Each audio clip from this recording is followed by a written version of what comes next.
Thanks, everybody. Welcome. We're going to be talking about the road ahead for ADAS technologies and commercial vehicles. So come on. We've got a great panel with us today. And what we're looking at in this industry is a growing number of incidents and crashes that could be addressed by these new safety technologies that are out there.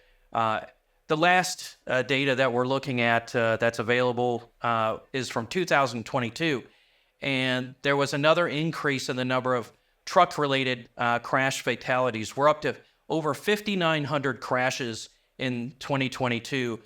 Hopefully that will go down when we get the numbers out later this year for 23, but it's been a continuing problem over the last decade of ever-increasing crash fatalities involving large trucks. This is the largest number in this century of crash fatalities. We're talking about 16 people a day that are dying in crashes involving large trucks. So we're seeing all sorts of activities on the part of the government to try to address some of those issues. And one of those is the recent rulemaking that was issued by the National Highway Traffic Safety Administration, NHTSA, and their automatic emergency braking rulemaking for passenger cars. They're in the process of coming out with one for heavy-duty vehicles, so we're waiting to see what comes out of that and what regulations and requirements and that we'll have to meet to address the needs of taking care of people out there and the safety on the roads. FMCSA is also trying to, that's the Federal Motor Carrier Safety Administration, they're trying to increase the adoption of ADAS technologies in fleets. And how do they do that? That's one of the things they're working with industry on. How do they incentivize the adoption of these technologies? They completed phase 1 of the program, established a return on investment calculator, and now they're moving into phase 2 and the possible inclusion of that into their Beyond Compliance program, where they give benefits on the CSA scores for motor carriers that determine whether or not they get audited and their insurance rates and the ability to hire on for brokerage.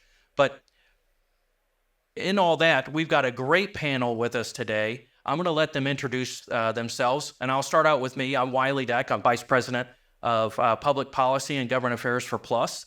And prior to that, I was acting administrator for the Federal Motor Carrier Safety Administration. Hey, thanks, Wiley. Kevin Chronicle here. I lead our commercial vehicle sales team for steering and brakes in North America for Bosch. Johan Agebrand. I'm the Director of Product Marketing for Volvo Trucks North America. I'm Mike Young. I'm here with DT&A, representing the Detroit Product Marketing Group and our Detroit Assurance Safety Suite of Systems. Safety Systems. My name is Choi, and I'm Vice President for Business Development at Plus. Prior to that, I spent, I think, a decade at Bosch, so Kevin and I know each other. But yeah, super excited to be part of the panel discussion today. Well, thanks again for joining us. We got a star-studded cast here. We talk about modern technology, and here I am using paper with the questions that I want to ask these guys. So this is directed to Johan and Mike. From the OEM perspective, as it relates to safety, what is the business impact for fleets that you're looking at? What are you trying to achieve for your customers? Well, at Volvo, number one is to make sure the drivers get home at night. That's the phone call no one wants to make, right? So that's really our main purpose. Then, of course, we need to share the road with everyone. So we need to make more safe trucks and just make the road safer for everyone. Our vision is 0 accidents overall. That's including with Volvo trucks or any other truck or any other passenger car by that means as well. It's not going to be easy to get there, but we're determined we have to try. Because that's really the only number that is acceptable. Yep, and for DT&A, we got similar goals. Our main aspirational goal is accident-free transportation. A number of ways we look at that. First and foremost, we want everyone to be safe on the roads. We want to make sure that trucks are able to keep and stay in operation. And, we also have some additional benefits that come along with these safety systems where it can provide driver comfort. It's not easy to drive a truck, and any relief we're able to provide to them, that's driver retention opportunities. Yeah, that's something I heard while I was at FMCSA talking to not only drivers, but fleet managers and trying to keep those people in the seat while at the same time providing that increased level of safety for the operation of their trucks, because they're also looking at liability issues. This is for Kevin and Sunny. What are the tech advances that are available now that fleets can access to address some of these road safety issues? Yeah, thanks, Wiley. I mean, if you look out on the show floor today here, you can see a lot of that technology. And both of our partners here from Daimler and Volvo have active lane centering technology that, combined with adaptive cruise control, really keeps you in the lane and avoids accidents. Not only that, but it also makes the drivers' lives more comfortable. The ease of steering and the vibration damping, all those things lead to a more well-rested driver at the end of the day and ultimately accident reduction. So I think, like Kevin mentioned, right, there is a lot of really good technologies already out there helping to assist the driver, making the driving more comfortable, making it also safe. I think from a software perspective, we are looking at it the angle of how can we, based on software and AI-driven software, right, help to even further increase the level of safety. I think we see a lot of transition in this market going on, moving towards software-defined vehicles, cameras, sensors getting more and more intelligent, assisted with really, really advanced AI algorithms, being able to provide a better surround view of the traffic situation and being able to provide better prediction of what the traffic will do, and therefore also really focused on assisting the driver to have more data-driven decision-making on how to navigate the vehicle throughout very complex traffic scenarios. I think I'll throw it back to our heavyweight here, the OEMs, Mike and Johan.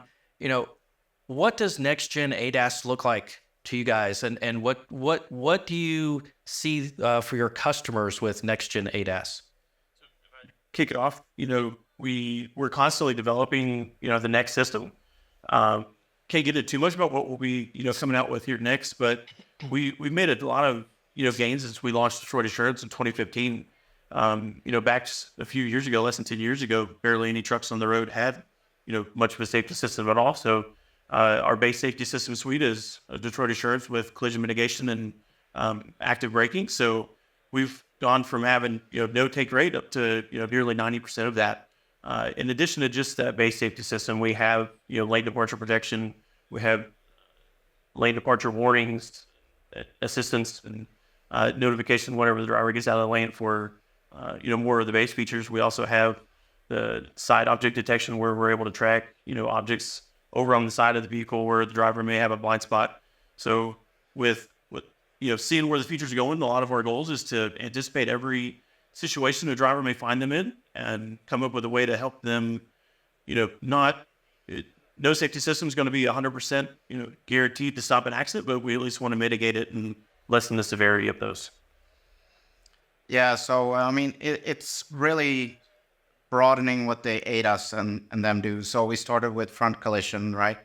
And then the next biggest statistic is usually the right-hand side in urban areas. That is a blind spot.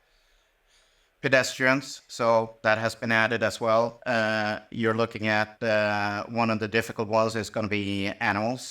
They don't really behave like us humans. They come up right in front of you from the side of the road. They see lights. They jaywalk all the time. They jaywalk all the time. So those are very hard scenarios to make work, but that is being worked on. And ultimately, we are, as you can see in our booth too, we have other technologies, LiDARs and stuff that is in development for more the level 4 and 5 autonomous kind of driving, but also then coming back to the regular fleets and what we call level 2. And it's really, when you talk about the safety systems and what the customers are looking for, there's a lot of issues with insurances and liabilities, but then you also have the comfort, driver retention, and making it good for or easy for the driver. It's much. Anyone that has adaptive cruise control, how many of you sit there and forget about what's looking down? Oh man, I'm only doing 55 now because I'm following this vehicle. I'm just sitting here doing other things almost. So I think those things are where we are focusing in the areas, but there will be a lot more technologies. Right, and I think in the industry we've as these technologies are developing, we've seen kind of a slow adoption take on some of these. Is there anything we can do to help accelerate that? I mentioned the Accelerate Now program that the FMCSA is working on, and I know the agency is collecting data on the safety benefits of technologies like this. But what can we do? What can everybody do to encourage the adoption of these new technologies? I'll start with Kevin. I'll work down the line. Yeah, Tech Accelerate is a great program. Ultimately, we need to have drivers experience the technology. Once they get their hands on it, you don't want to go back. So it's more about creating awareness and getting drivers to experience the technology. And that's a perpetual thing that will always need to happen. We need to educate the market. We need to get people experience driving these systems, and the market will exponentially grow over the next several years. I fully agree. It's awareness really and experience the systems, know how they work. We have the big fleets. They are very quick to adopt it, many times from an insurance and liability perspective. And then you have the rest of the population that will be a little bit slower. And there it comes down to awareness and know how it works. We also need to be a little bit nicer, everyone around the truck. When we drive in traffic, you drive a truck and passenger car cuts in front of you, and here the ADAS goes, right? That is an annoyance for a lot of drivers. So city and urban environment versus the rural environment is also very different when it comes to the adoption and the customer base. Some things that I would mention, I mentioned a little bit ago that we hear, upwards of 90% take rates of collision mitigation systems on active braking.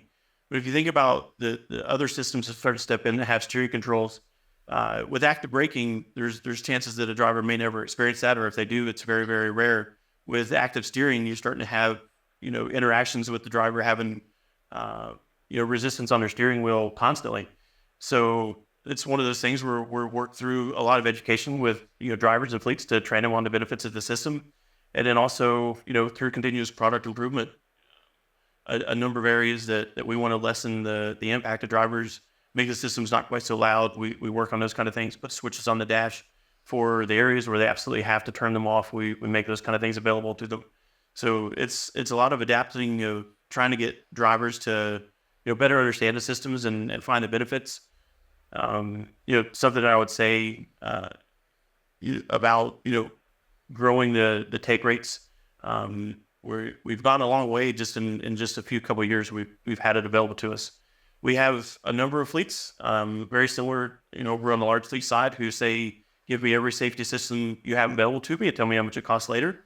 And then we also have other people who recognize some of the driver comfort features of these systems, like regional day cab delivery things, where the driving the truck may almost be a secondary job for that driver, where they're getting from location to location and having to unload the truck and stock shelves, for instance.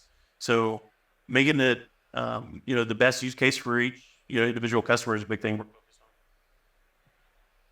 Yeah, I think a lot of really good points have already been made, so I'm not going to repeat the same ones, but I would just like to emphasize I think the importance of confidence of the end user. It's in the end the driver.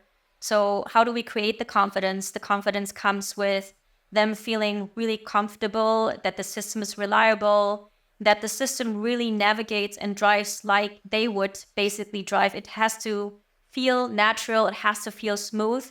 And they just really have to feel like, I want to engage the system.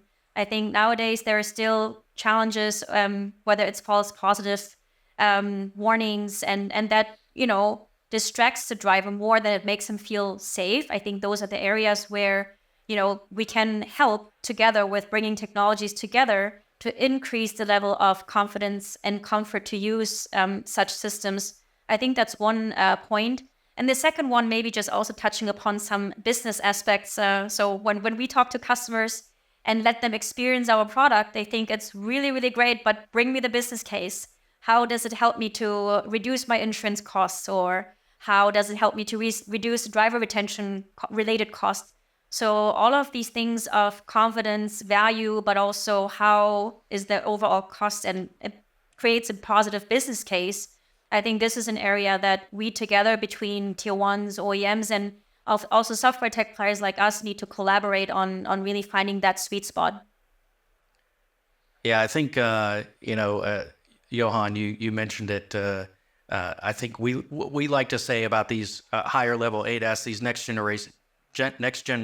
ADAS systems, is that they have no ego, right? They don't suffer from road rage, and they help us to become better drivers. Especially, I know I get upset when I'm interacting with other drivers out on the road on how they behave, and seeing how they behave around truck drivers, cutting them off, and having when they're looking out the left side of the vehicle, they can't see what's happening on the right side, and technology like this can help address some of those issues.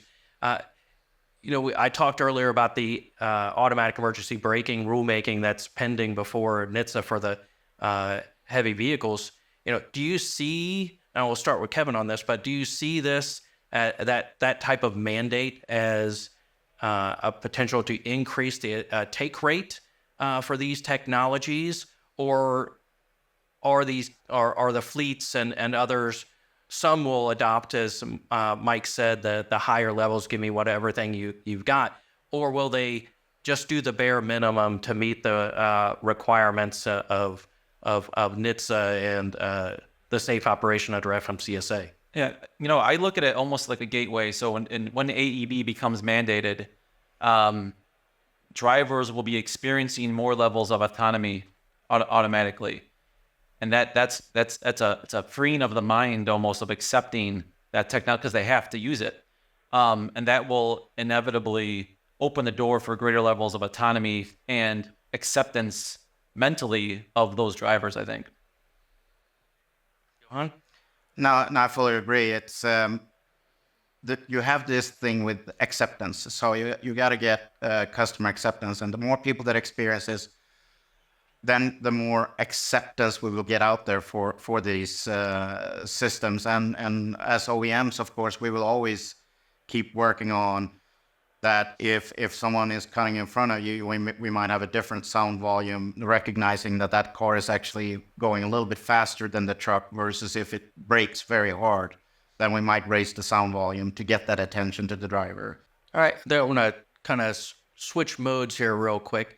And I'll start with Sunny and then go to Mike. We've been talking about this next-gen ADAS and the capabilities that those systems have. What does it look like on the transition, right? Because there are level 4 trucks out there operating on the roads today with the safety driver, but eventually those safety drivers will come out. What does that transition look like from your basic ADAS that's available today, the next-gen ADAS, and then on into level 4 trucks? What does that look like as we approach that near future? Yeah, that's a really great question. And I think if we start from the level 4 side that you mentioned, I think a lot of traction, evolution, progress has been made, as we can also see the level 4 trucks from Daimler and Volvo, and obviously also in our booth.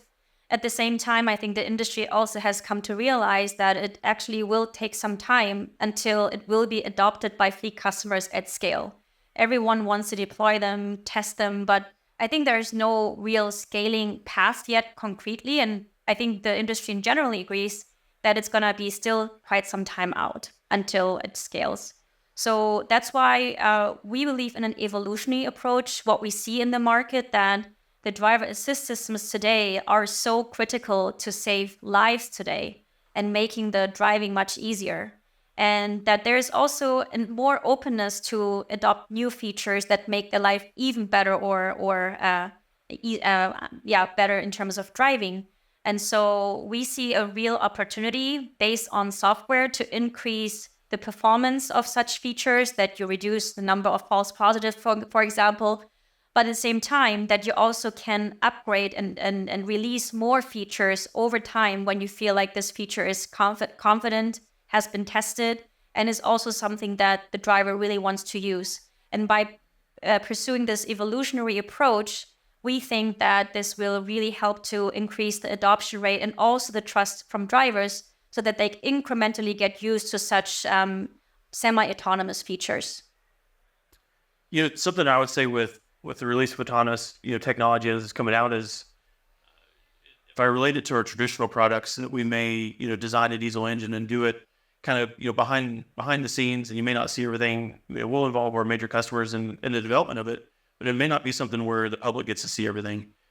Right now we have our goals to get autonomous trucks in select corridors out, 2027. So, as we move into, we've tested this on our own tracks, behind closed doors. But this kind of technology is something that fleets really have to test themselves because it's changed their operations. So we can validate the trucks will work, but, the next phase of all this is kind of happening out in the public with, making sure that the fleets can adapt it into their systems and, change their own, course of business. So it's definitely not going to be overnight, but we have a pathway there to, do a lot of co-development with all of our customers. All right, I'm throwing out to you guys. The first one jumps, then everybody else has to follow. So I'm a fleet exec. I'm looking at this technology for the first time.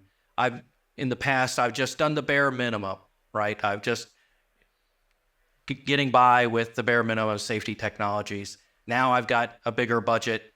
My boss has said, yeah, spend what you need. What questions do I need to ask of the OEMs and the providers like Bosch? What questions do I need to ask to make sure I get the most for my money, the best and safest system I can possibly get? What do I need to know? Well, you need to know how the system works, of course, but you have short distance radars, you have long distance radars, you have different radar technologies, etc. Now, in many of those, okay, there's different purposes. So are you after, hard objects, soft objects,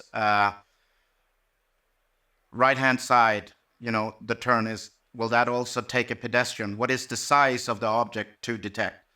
Those could be questions that you want to put to the OEMs to really know what kind of help you will get in the system. And then of course, how does the interaction to me work? Do I get a warning? And there's a lot of settings. I know us as OEMs, like we say, we have volume settings, we have distance settings, we have different speed settings. So, there's a lot of these settings that can come into. And if you don't know them, ask the OEM. Because I think that just helps you in the end game. Thank you. Mike? So, it's not just, I think we have a lot of confidence in our own products. So some of the ways that we often like to talk about that is asking the fleet, what their goal is. We know without even asking that safety is going to be the number one goal. So, why would you make a decision to bypass an option that's going to make your truck safer on the road? Whether we talk about, products or the cost of them, it's absolutely minimal whenever you start to stack it up against, potential litigations from an accident or even when the worst could happen, you possibly lose a driver or someone else on the road. So it's not just, the questions they need to be asking us, but the questions they need to be asking themselves about what their own company's goals are and how they prioritize safety. And thanks, Mike. And I would say 30 seconds, Kevin. I would show them data. Data talks. We published a study a few years ago that shows how many accidents could be avoided, and then also showed you what the financial payback is. So speaking with data about accident reduction, vehicle downtime, and when your assets aren't running, what that costs you, that's impactful. So I would say speak with data, and that helps. Well, I just want to say thank you. We've had a great discussion here. This is something that could go on for hours, but unfortunately we only have 30 minutes. So thank you. You've been a great audience, great panel, great discussion. So thanks again for joining us today.